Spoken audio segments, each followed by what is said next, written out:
You people think you can just do whatever you want, don't you? Karen Whitmore's voice cut through the morning air like a blade, her manicured finger jabbing toward the meticulously arranged native plants that bordered the modest two-story home. This is a respectable neighborhood, not some ... urban jungle. Dr. James Ellington didn't look up from where he knelt beside a cluster of emerging bloodroot flowers, his weathered hands gentle as he adjusted the mulch around their base. At 52, he'd learned that silence often spoke louder than words, especially when dealing with people who had already made up their minds about who he was supposed to be. "Are you even listening to me?" Karen's voice pitched higher, drawing curious glances from neighbors across Maple Grove Drive. "I'm talking to you." James finally stood, brushing soil from his jeans. At 6'3", he towered over the HOA president, but kept his movements slow and non-threatening. 25 years of navigating predominantly white professional spaces had taught him that much. "Ma'am, I'm just tending to my garden." "Your garden?" Karen's laugh was sharp, bitter. This ... This mess violates at least 6 HOA regulations. Native plants, irregular borders, that ridiculous rain garden that's probably breeding mosquitoes. I've been patient, but my patience has limits. What Karen didn't know, what none of them knew, was that James had spent the last 3 years quietly transforming not just his own property, but serving as the lead landscape architect for the city's $50 million urban renewal project. The same project that would soon turn their struggling suburb into a model of sustainable development, bringing property values up by an estimated 30%. The same project that had caught the attention of the mayor's office, the State Environmental Board, and would likely land James the appointment as the city's new Parks and Recreation Director. But standing here in his yard, dirt under his fingernails, and wearing his weekend clothes, he was just another black man who didn't know his place.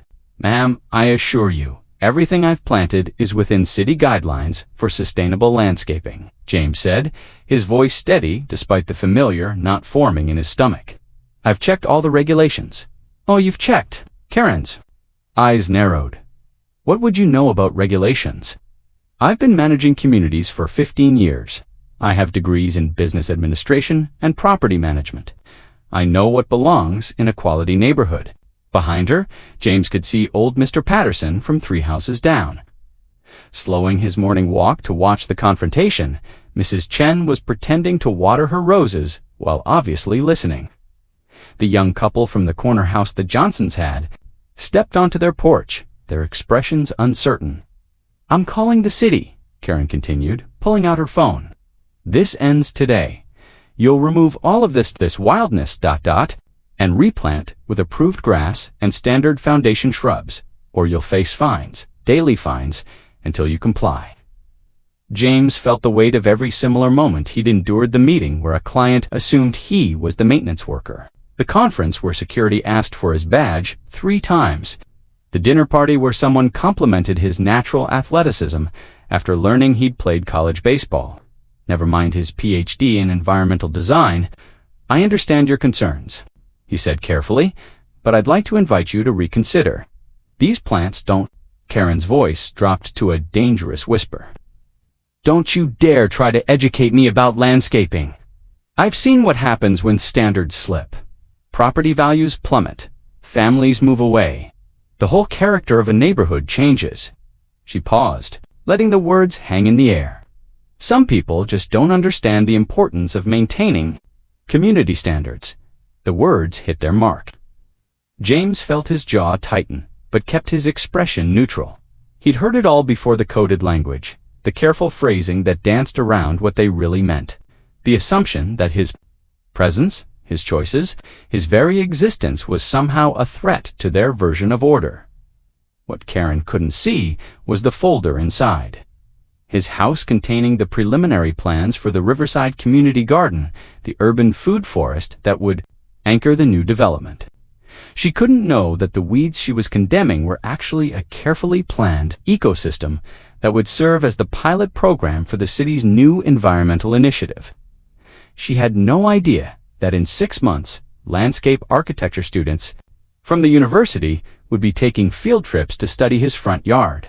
"I'm calling the city right now," Karen said, her finger hovering over her phone, "and I'm documenting everything for the HOA board meeting next week.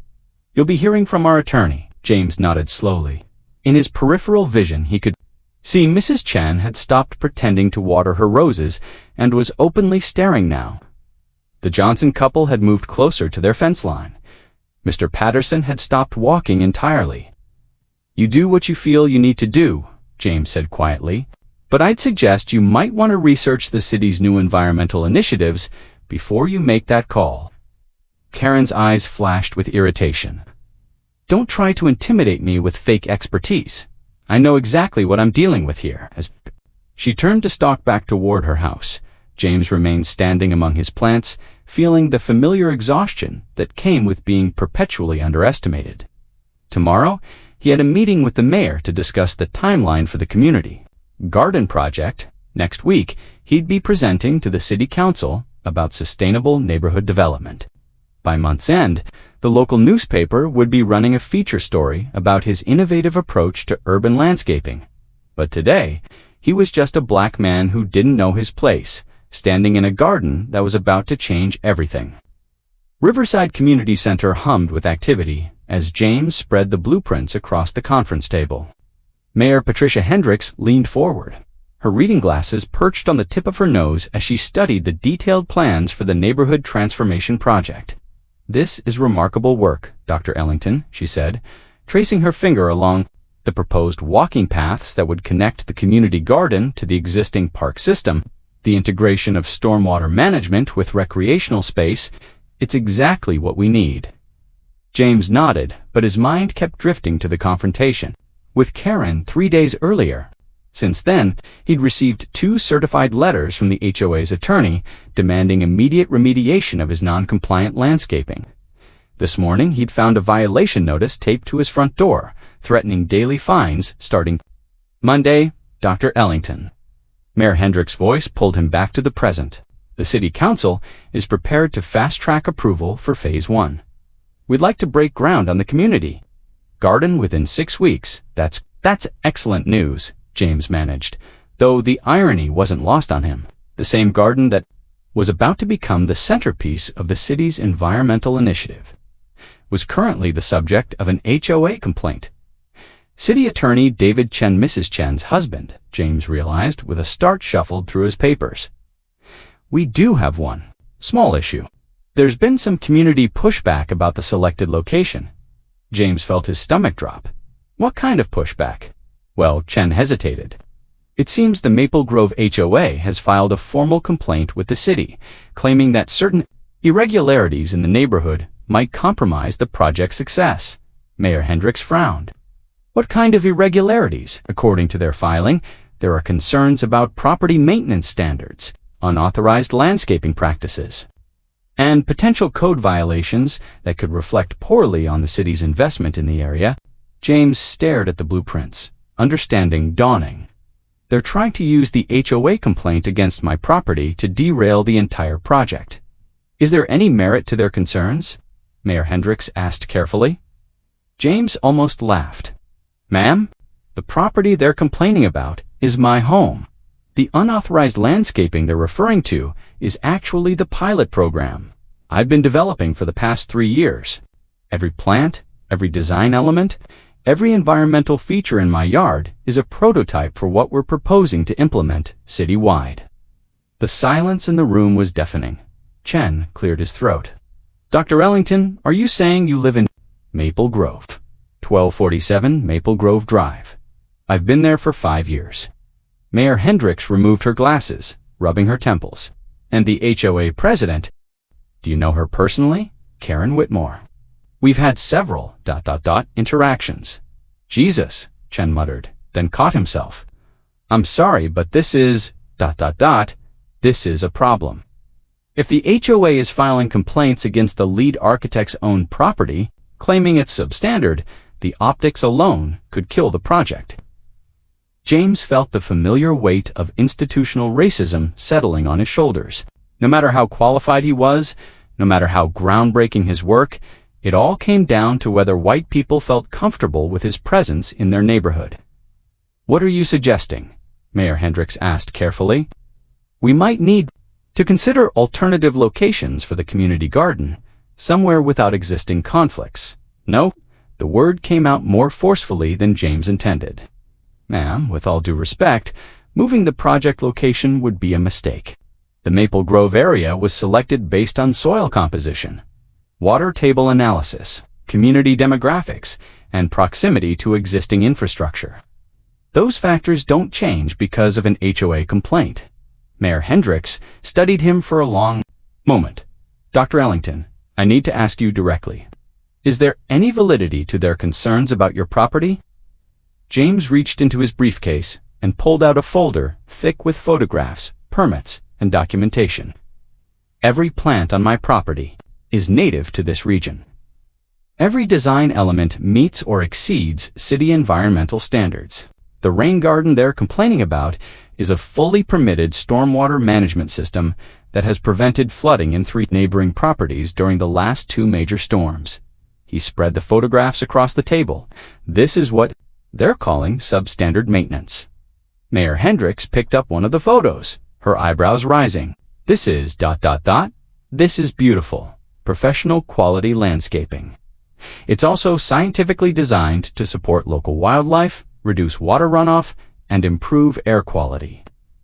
The exact goals of our community garden project." Chen was staring at the photos now too. "Dr. Ellington, do you mind if I ask? What was your impression of why the HOA was filing these complaints?" James chose his words carefully. "I think Mrs. Whitmore has very specific ideas about what a neighborhood should look like, and I think my approach to landscaping doesn't fit her vision because it's not traditional suburban landscaping, because it's not what she expects from someone who looks like me." The words hung in the air like a challenge. Mayor Hendricks and Chen exchanged glances. "That's a serious accusation," Chen said quietly. "It's not an accusation. It's an observation based on 5 years of living in that neighborhood and 25 years of working in this profession." Mayor Hendricks leaned back in her chair. "Dr. Ellington, I need to be direct with you. This project represents a significant investment from the city. If we move forward with the current location and this HOA situation escalates, it could become a public relations nightmare. And if we move the location because of unfounded complaints from a HOA president who's never bothered to understand what she's complaining about, what message does that send?" The question hit its mark. James could see Mayor Hendricks processing. The implications, the precedent it would set, the signal it would send about who the city considered worth defending. "What do you suggest?" she asked finally. James gathered the photographs, his mind racing. "Give me 1 week. Let me handle this situation with the HOA. If I can't resolve it satisfactorily, we'll discuss alternative locations. And if you can't resolve it, then you'll have your answer about whether this community is ready for the kind of progressive environmental leadership we're trying to provide." As James left the community center, he felt the weight of more than just his own reputation resting on his shoulders, the project he'd spent 3 years developing, the vision that could transform not just his neighborhood, but serve as a model for urban sustainability across the region, was now hostage to one woman's narrow-minded assumptions about who belonged in her idea of a perfect community. But James had been underestimated before, and he'd learned that sometimes the best way to change minds was to let people reveal exactly who they were, and then show them exactly who they'd been dismissing. Letter arrived on a Tuesday morning, printed on expensive letterhead, and delivered by certified mail. James read it twice before setting it down on his kitchen counter, the words still feeling surreal.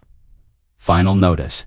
Failure to remediate non-compliant landscaping will result in daily fines of $200, beginning Monday, March 15th, the Maple Grove Homeowners Association reserves the right to pursue legal action and/or forced compliance measures.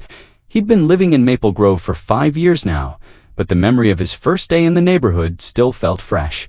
He'd been so proud that afternoon, standing in the driveway of his new home with the keys in his hand, thinking about how far he'd come from the projects in Detroit where he'd grown up. His mother had always said, education was the great equalizer. Baby, You get that degree, you learn everything you can, and nobody can take that away from you. She'd worked 2 jobs to help pay for his undergraduate studies, then beamed with pride when he'd been accepted to graduate school on full scholarship. She'd been gone 3 years now, but James still heard her voice whenever he faced moments like this. The phone rang, interrupting his thoughts. The caller ID showed his sister's number from Seattle. "Hey Keisha, don't. Hey Keisha, me. Mom's friend Dolores just called. She heard from somebody at church that you're having trouble with your neighbors." "What's going on?" James sighed. Even 1,500 miles away, news traveled fast through the network of black mothers who kept tabs on each other's children. "It's nothing I can't handle. James Michael Ellington, you know better than to lie to me."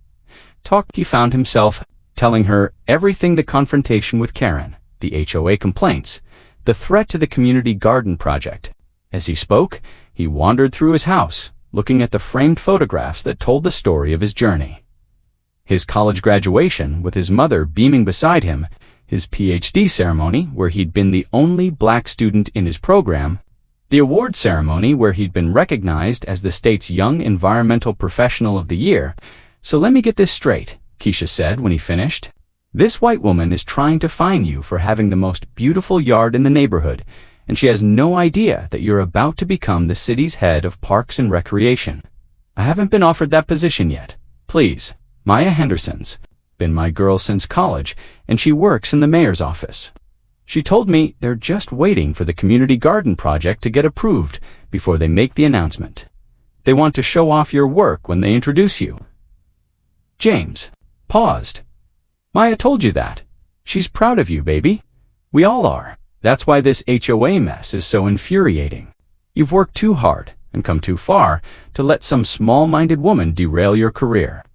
After hanging up, James walked out to his backyard, where his real masterpiece lived.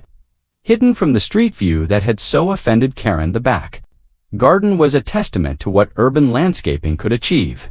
Native wildflowers created a tapestry of colors that changed with the seasons. A small pond, fed by runoff from the rain garden, supported local wildlife. Vegetable beds demonstrated permaculture principles, while fruit trees provided both beauty and functionality. This was where he'd first started, experimenting with the ideas that would eventually become the community garden project. Late nights, after work, weekends, when he should have been relaxing, he'd been out here with his hands in the soil, testing theories and perfecting techniques. He'd known the risks of buying in Maple Grove. It was a transitional neighborhood, white, but slowly becoming more diverse as Black and Latino families moved in, drawn by the affordable housing and good schools. When he'd toured the house 5 years ago, he'd been the only Black person he'd seen on the street. But the property had everything he needed: good soil, southern exposure, space for experimentation. The realtor, a well-meaning white woman named Susan, had been brutally honest. "I should tell you, the HOA here is ... traditional. They have pretty strict standards about property maintenance. You seem like someone who'd fit right in, but I just want you to know what you're getting into." He'd appreciated her honesty, even if he'd understood the subtext. They'd want him to prove he belonged, to demonstrate that he was one of the good ones who wouldn't bring down property values or upset the established order. For the first few years, he'd played the game, kept his front yard conservative, grass, standard foundation plantings, nothing that would draw attention. He'd been polite to his neighbors, professional in his interactions, careful not to be too loud or too visible. But as his expertise grew, as he began to understand the environmental potential of urban landscapes, the traditional approach had begun to feel like a betrayal of everything he'd learned. The grass that required constant watering and chemical fertilizers, the non-native shrubs that supported no local wildlife, the impervious surfaces that contributed to flooding and water pollution. 3 years ago, he'd started small, replacing a section of grass with native ground cover, installing the rain garden to manage stormwater from his roof. Each change had been carefully researched, properly permitted, and designed to demonstrate sustainable landscaping principles. Karen had noticed immediately. The first complaint had been relatively mild, a suggestion that his alternative landscaping choices might be better suited to a more rural setting. He'd responded with documentation about native plants and water conservation, thinking education might bridge the gap. The second complaint had been more pointed. Concerns about unconventional aesthetics and their potential impact on property values. He'd provided studies showing that well-designed native landscaping actually increased home values and neighborhood desirability. The third complaint had abandoned any pretense of environmental concerns, irregular maintenance practices, and non-standard vegetation. By then, James had understood he wasn't dealing with environmental skepticism or aesthetic differences. He was dealing with something much more fundamental: the belief that his presence, his choices, his very approach to life needed to be controlled and contained. The irony was overwhelming.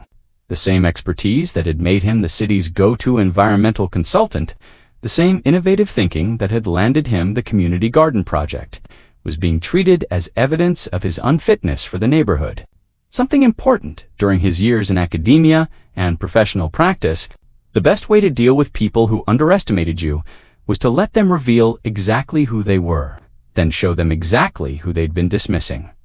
He walked back inside and picked up his phone, scrolling through his contacts until he found the number for Sarah Martinez, the environmental reporter at the local newspaper. She'd interviewed him several times about the community garden project, and he'd always been impressed by her thorough research and fair reporting. "Sarah, it's James Ellington. I think I have a story you might find interesting." The Maple Grove HOA meeting was held in the community center's smaller conference room, a space that felt cramped with 23 residents packed around folding tables.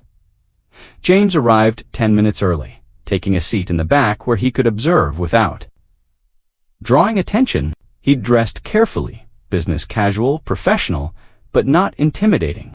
The same calculated approach he'd used in predominantly white professional spaces for years. Karen Whitmore stood at the front of the room, a stack of papers in her hands, and a triumphant expression on her face. She'd clearly been preparing for this moment. "Thank you all for coming," she began, her voice carrying the authority of someone accustomed to being heard. "As you know, we're here tonight to address a serious violation of our community standards that threatens the character and property values of our neighborhood." James noticed several neighbors glancing in his direction, their expressions ranging from curiosity to discomfort. Mrs. Chen was there, looking particularly uncomfortable. The Johnson couple sat near the front, whispering to each other. "Before we begin," Karen continued, "I want to remind everyone that maintaining consistent property standards isn't just about aesthetics. It's about protecting our investment, preserving our quality of life, and ensuring that Maple Grove remains the kind of neighborhood where families want to raise their children." She clicked to the first slide on her PowerPoint presentation of photos of James's front yard taken from the street. The image showed his carefully arranged native plants, the rain garden with its natural stone borders, the subtle pathways that connected different planted areas. "This is what we're dealing with," Karen said, her pointer hovering over the rain garden: unauthorized water features, non-standard vegetation, irregular borders, and a complete disregard for the uniform appearance that makes our neighborhood special. An older man James didn't recognize raised his hand. "Karen, I have to say, that actually looks quite nice. Professional, even." "That's exactly the problem, Bob. It looks professional because it's designed to stand out, to be different, to make a statement. But what kind of statement does it make when one property owner decides that community standards don't apply to them?" James felt his jaw tighten. The coded language was becoming less coded. "Furthermore," Karen continued, clicking to the next slide, "this isn't just about one property. The city has proposed locating a major development project right here in our neighborhood. Do we really want to risk associating our community with experimental approaches to landscaping?" The room buzzed with murmurs. James realized that most of his neighbors had no idea about the community garden project or his role in it. "What kind of development?" Mrs. Chen asked, her voice quiet but audible. "A community garden, which sounds nice in theory, but we all know what these kinds of projects can attract. Increased foot traffic, people from other neighborhoods, potential security issues, and if the city is basing their decision on properties that don't meet our standards, She let the implication hang in the air. James stood slowly, feeling every eye in the room turn toward him. Ms. Whitmore, I think there might be some confusion here. Karen's expression hardened. Mr. Ellington, this is a closed HOA meeting. You're welcome to submit written comments, but actually, I'm a homeowner. 1247 Maple Grove Drive. I have every right to be here. The room fell silent. James could see the mental calculations happening on several faces as neighbors realized he was the property owner. Do you have something to say about your property's noncompliance? With community standards, James walked to the front of the room, pulling out his phone. I'd like to show you something. He connected his phone to the projector, replacing Karen's presentation with his own photos. The first image showed his backyard, the full scope of his landscape design. The integration of native plants with food production, the sophisticated water management system, the wildlife habitat areas, these are pictures of my property. He said quietly, all of it. What you've been looking at is just the front yard, about 20% of the total landscape design. The room was completely silent now. The photos showed a level of professional expertise that was undeniable. Every plant you see is native to this region, James continued. Every design element serves multiple functions: erosion control, water management, wildlife habitat, food production. The rain garden, that's been called an unauthorized water feature, is actually a permitted stormwater management system that has prevented flooding in 3 neighboring properties. He clicked to the next slide, a detailed diagram showing the water flow patterns during heavy rainfall. Mrs. Chen, do you remember last spring when we had that series of storms? Before I installed the rain garden, water from my roof used to flow directly into the storm drains. Now it's captured, filtered, and released slowly. Your basement hasn't flooded since then. Mrs. Chen nodded, her expression thoughtful. That's true. I wondered why we stopped having problems. The irregular vegetation includes native wildflowers that support local pollinator populations, medicinal plants that were used by indigenous communities for centuries, and food plants that demonstrate sustainable urban agriculture. He clicked to the next slide, a photo of himself at the mayor's office. Shaking hands with Mayor Hendricks in front of the community garden blueprints, Ms. Whitmore mentioned the city's development project. She's correct that they're proposing a community garden for this neighborhood. What she doesn't know is that I'm the landscape architect who designed it. The room erupted in murmurs. James saw Bob lean forward in his chair, his expression shifting from confusion to interest. Dr. Ellington, Bob said slowly. Did you say? Dr. PhD in environmental design from the University of Michigan. I've been working as the city's lead environmental consultant for 3 years. The community garden project is based on the pilot program I've been developing on my own property. Karen's face had gone pale. That's impossible. You never said. You've never mentioned, you never asked, James replied quietly. In 5 years of living here, you've never asked what I do for work. Never asked about my background, never asked about the reasons behind my landscaping choices. You've made assumptions based on what you thought you knew about me. He clicked to the final slide, a letter from the mayor's office, dated 3 days ago. This morning, I received official notification that the city is recommending me for appointment as the new Parks and Recreation Director. The community garden project I've designed for this neighborhood is the flagship program that will be implemented citywide over the next 5 years. The silence was deafening. James could see Karen struggling to process this information, her carefully constructed narrative collapsing in real time. Dr. Ellington, the Johnson woman, said hesitantly, the property value concerns. Properties adjacent to well-designed green spaces typically increase in value by 15 to 20%, James replied.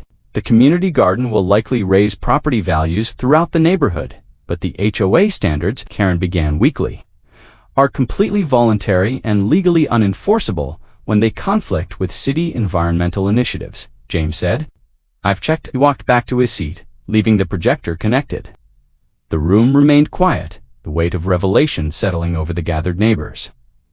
I think, Bob said slowly, we owe Dr. Ellington an apology, and maybe we should be asking how we can support the community garden project instead of opposing it. As the meeting dissolved into smaller conversations, James watched Karen gathering her papers with shaking hands. 5 years of assumptions, 5 years of coded complaints. 5 years of treating him as a problem to be solved rather than a neighbor to be known. The irony wasn't lost on him. The same expertise she'd dismissed as irregular was about to transform their neighborhood into a model of sustainable urban development. The same creativity she'd tried to suppress was about to make their community a destination for environmental tourists and urban planning students. But more than that, the same man she'd spent years underestimating was about to become one of the most influential voices in the city's environmental future. The next morning, James was in his backyard harvesting tomatoes when he heard the gate latch click. He looked up to see Karen Whitmore walking toward him, her usually pristine appearance slightly disheveled. She'd clearly been crying. "Dr. Ellington," she said, her voice barely above a whisper. I need to talk to you." James sat down, his basket of tomatoes, and straightened, studying her face. The arrogance from last night's meeting was gone, replaced by something that looked like genuine distress. "Mrs. Whitmore, I don't know how to do this," she said, wrapping her arms around herself. "I've never had to, I don't usually." "Take your time." She looked around his backyard, really seeing it for the first time. The sophisticated design, the integration of beauty and function, the evidence of professional expertise in every detail. "My God," she whispered. This is incredible." James waited. "I worked in property management for 15 years, she continued, her voice stronger now. I thought I understood what made neighborhoods work. Consistency, standards, everyone following the same rules." She walked over to one of his raised beds, where vegetables grew in carefully planned succession. "I've been trying to grow tomatoes in my backyard for 3 years. They keep dying, and here you have." She gestured helplessly at the abundance surrounding them. "Different soil conditions require different approaches," James said carefully. "I could show you some techniques that might help." Karen turned to face him, tears streaming down her face. "You don't understand. I've been horrible to you. For years. She took a shuddering breath. "I've been racist." The word hung in the air between them like a physical presence. "I told myself it was about property values, about standards, about maintaining the neighborhood's character. But it wasn't. It was about you being black and me being scared of what that meant." James felt something shift inside his chest. In all his years of dealing with workplace discrimination, academic bias, and social prejudice, he'd rarely heard anyone acknowledge it so directly. "Karen, no, let me finish, please." She wiped her eyes with the back of her hand. "My grandmother used to say things. About black people, about property values going down when they moved into neighborhoods. About how their kind didn't take care of things the way we did. I thought I was smarter than that. I thought I'd moved beyond that kind of thinking." She laughed bitterly. "But when you moved in, when you started changing your landscaping, all those old fears came rushing back. What if the neighborhood changed? What if property values dropped? What if other people started moving in who didn't? Who didn't fit my idea of what this place should be?" James watched her carefully. "What changed? Why are you telling me this now?" "Because I spent all night researching you," she said. "After the meeting, I went home and looked you up online. Your education, your work, your publications. You've been featured in national magazines. You've won awards. You're more qualified to design landscapes than I am to manage property." She gestured toward his house. "And I've been treating you like you were some kind of problem to be solved, instead of recognizing that you were probably the most accomplished person in the entire neighborhood." "Karen, I need you to understand something," James said quietly. "This isn't about my qualifications or my education. Those things don't make me more deserving of respect than anyone else. The problem isn't that you didn't know I was a doctor. The problem is that you assumed I was lesser because of my race." She nodded, more tears flowing. I know that now, but I don't know how to. How do I fix this? How do I make this right?" Before James could answer, they heard voices from the front yard. Through the gate, they could see a small group of neighbors gathering Mrs. Chen, the Johnson couple, Bob from the meeting, and several others. "Dr. Ellington," Mrs. Chen called out. Could we speak with you for a moment? James looked at Karen, who nodded. We should go out there. They walked through the gate to find nearly a dozen neighbors assembled in his front yard. Mrs. Chen stepped forward, clearly serving as the group's spokesperson. Dr. Ellington, we wanted to apologize, she began. For last night, for the past 5 years, for not speaking up when we should have. Bob nodded vigorously. We've been talking since the meeting ended about how we handled this situation, about what we should have done differently. Some of us knew Karen was filing complaints, Mrs. Johnson added. We should have asked more questions, should have looked at your property more carefully before supporting the HOA actions. James felt overwhelmed by the collective acknowledgement. I appreciate that, but there's more, Mrs. Chen interrupted. We want to formally request that the HOA rescind all complaints against your property. And we want to ask how we can support the community garden project. Actually, Bob said, reaching into his pocket, we took a vote, unofficial but unanimous among everyone here. We want to nominate you for the HOA board, and we want to ask if you'd consider serving as our new president. James stared at them, speechless. We've been thinking about this all wrong, Mrs. Johnson continued.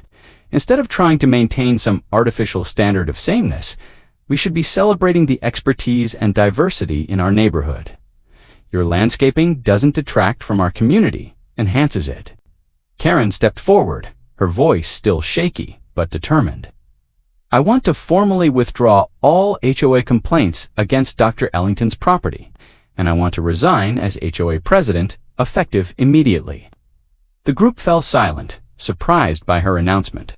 Furthermore, Karen continued, I think the HOA should formally apologize to Dr. Ellington and publicly support the community garden project. We should be proud to have this development in our neighborhood, and proud to have Dr. Ellington as our neighbor. James looked around at the faces surrounding him, people he'd lived near for 5 years, but had never really known. For the first time since moving to Maple Grove, he felt like he might actually belong here. I'll consider the board position, he said finally. But I have one condition. What's that? Bob asked.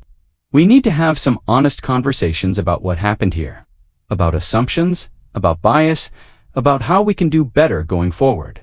If we're going to move forward as a community, we need to be able to talk about these things openly. Mrs. Chen nodded. We'd like that. We need that. As the group began to disperse, making plans for future meetings and community garden planning sessions, Karen lingered behind. Dr. Ellington, she said quietly, I know I don't have the right to ask this, but would you be willing to help me understand? To teach me about what you've done here? About how I can be a better neighbor? James looked at her for a long moment, seeing not the arrogant HOA president who'd made his life difficult, but a woman who was genuinely trying to confront her own prejudices. I think we can work something out, he said finally. But Karen, this is going to require more than just learning about landscaping.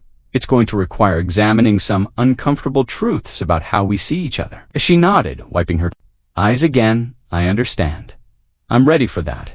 6 months later, James stood at the edge of the Maple Grove community garden, watching as families from across the city explored the winding paths between raised beds bursting with vegetables, herbs, and flowers. The grand opening had drawn nearly 300 visitors, including Mayor Hendricks, several city council members, and a reporter from the state environmental magazine. Dr. Ellington, a young voice, called out.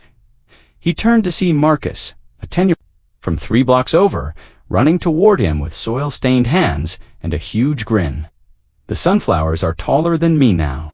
James laughed, following Marcus to the children's section of the garden, where a row of mammoth sunflowers towered over the teaching plots. That's because you've been taking such good care of them. Mrs. Chen told me you've been here every day. After school, my mom says I can help with the Harvest Festival next month, Marcus said proudly. She's going to teach other parents how to make those rain gardens like the one in your yard. It still amazed James how much had changed.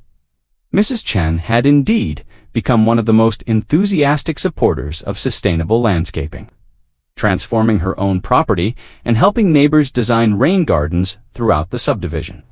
The Johnson couple had started a neighborhood composting program, Even Bob had replaced his front lawn with native prairie grasses. Dr. Ellington. James turned to find Karen approaching, her hands dirty from the volunteer work session she'd been leading. Over the past 6 months, she'd thrown herself into learning everything she could about environmental landscaping, development, and perhaps most importantly, examining her own biases and assumptions. The reporter from Environmental Weekly wants to interview you about the replication program, she said. She's particularly interested in how other cities can adapt your model. James nodded, but his attention was caught by the sight of his sister, Keisha, walking toward them with her 2 young children. She'd flown in from Seattle for the grand opening, bringing her family to see what her brother had accomplished. Uncle James, 8-year-old Zoe called out, running ahead of her mother. Mom says you're famous now. Not famous, James corrected, scooping his niece up in a hug. Just doing work that matters. Keisha reached them, grinning broadly. Don't. Be modest. Maya Henderson told me the Parks and Recreation appointment is going to be announced next week, and there's already talk about you consulting on the statewide Urban Sustainability Initiative. James glanced at Karen, who was listening with interest. Over the months, she'd become one of his most effective advocates, using her connections in local government and community organizations to promote the Garden Project and sustainable landscaping initiatives. Karen, I'd like you to meet my sister Keisha, James said. Keisha, this is Karen Whitmore. The introduction carried weight that only James fully understood. 6 months ago, he never could have imagined introducing his sister to the woman who'd made his life so difficult. But people could change, communities could evolve, and sometimes the most unlikely partnerships could emerge from the most painful conflicts. It's wonderful to meet you, Keisha said warmly. James has told me so much about the work you've been doing here. Karen smiled, but James could see the shadow of regret that still crossed her face when confronted with reminders of how things had started between them. Your brother has been very patient with me. I had a lot to learn. We all did, James said quietly. That's what community is about, learning from each other. As they walked through the garden together, James found himself reflecting on the journey that had brought them to this moment. The confrontation that had started with accusations and assumptions had evolved into something neither of them could have predicted: a genuine partnership. Based on mutual respect and shared goals, the community garden had become more than just a showcase for sustainable landscaping. It had become a symbol of what was possible when people were willing to confront their prejudices, examine their assumptions, and work together toward something larger than their individual comfort zones. Dr. Ellington, the reporter from Environmental Weekly, called out, approaching with her photographer in tow. Could we get a few shots of you with some of the community volunteers? As James posed for photos with neighbors who had become genuine friends, he thought about his mother's words. About education being the great equalizer. She'd been right, but not in the way either of them had expected. It wasn't just his formal education that had made the difference. It was the education that had happened in both directions. The learning that had occurred when people were willing to see beyond their assumptions. The photographer captured images of James explaining companion planting techniques to a group of fascinated children, of Karen leading a discussion about water conservation strategies, of Mrs. Chen demonstrating composting methods to new gardeners. Each photo told a story of transformation, of a community that had learned to see itself differently. One more question, the reporter said as the photo session wrapped up. What's next for the Maple Grove model? James looked around at the thriving gardenet, the families learning together, at the neighbors who had become partners in creating something beautiful and sustainable. We're just getting started, he said. This garden is proof that communities can change, that people can grow, that assumptions can be challenged and overcome. We're going to keep expanding, keep learning, keep showing what's possible when people are willing to work together. As the afternoon wound down and the crowds began to thin, James found himself standing alone in the center of the garden, surrounded by the fruits of years of patient work and months of difficult conversations. The late afternoon sun slanted through the fruit trees, casting long shadows across the pathways, where children had been playing and families had been learning. His phone buzzed with a text from Mayor Hendricks. Congratulations, Dr. Ellington. The Parks and Recreation appointment is official. Press conference, Monday at 10 a.m. James smiled, pocketing the phone. Tomorrow would bring new challenges, new opportunities to advocate for sustainable communities and environmental justice. But today, he was content to stand in this space that had become so much more than a garden. It had become a testament to the possibility of transformation, both environmental and human. 1 year later, James stood at the podium in the City Council chambers, delivering his annual report as Parks and Recreation Director. The room was packed with community leaders, environmental advocates, and residents from neighborhoods across the city that had implemented versions of the Maple Grove model. Over the past 12 months, he began, "We've established community gardens in 15 neighborhoods, implemented sustainable landscaping practices in 37 city properties, and trained over 200 residents in environmental stewardship techniques." The statistics were impressive, but James knew the real story was in the individual transformations he'd witnessed. The former gang member who'd found purpose in urban agriculture, the elderly woman who'd discovered new friendships through the composting program, the children who'd learned to see vacant lots as opportunities rather than eyesores. But perhaps most importantly, he continued, "We've demonstrated that environmental sustainability and community building are inseparable. When we create spaces for people to grow food together, to learn from each other, to work toward common goals, we don't just improve air quality and water management, we improve the quality of human relationships." After the presentation, James walked through the lobby, where displays showcased the various garden projects throughout the city. He paused at a photo of the Maple Grove garden, now in its second growing season and more beautiful than ever, admiring, "Your handiwork." James turned to find Karen approaching, wearing a volunteer t-shirt from the Riverside Community Garden. "Just remembering how it all started," he said. "With me being absolutely terrible to you for no good reason?" Karen asked, her tone light, but with an underlying seriousness that was never far from the surface. When they discussed their history, with all of us learning that communities are stronger when we embrace what makes us different, rather than trying to enforce what makes us the same. Karen nodded, her expression thoughtful. "I've been thinking about that lately, about how much energy I wasted trying to make everyone fit into my narrow idea of what a neighborhood should look like. What do you think about now? I think about how much beauty we would have missed if you'd given up. How much knowledge would have been lost if you'd moved away instead of staying to fight for your vision." James studied her face, seeing the genuine transformation that had occurred over the past year and a half. Karen had become one of the most effective advocates for inclusive community development, speaking at conferences and training sessions about overcoming bias and building authentic partnerships across racial lines. "Karen, can I ask you something?" "Of course." "Do you ever wonder what would have happened if I hadn't been a doctor? If I'd been a mechanic, or a teacher, or unemployed? Would you have learned the same lessons?" The question hung in the air between them. It was something James had been thinking about as his work expanded to other communities, other conflicts, other situations where assumptions and prejudices created barriers to progress. Karen was quiet for a long moment, clearly struggling with the implications of the question. "I want to say yes," she said finally. "I want to believe that I would have eventually recognized how wrong I was, regardless of your credentials. But honestly, I don't know, and that scares me. Why? Because it means that somewhere out there are probably people I'm still underestimating, people whose worth I'm not seeing because they don't fit my expectations or meet my unconscious criteria for who deserves respect."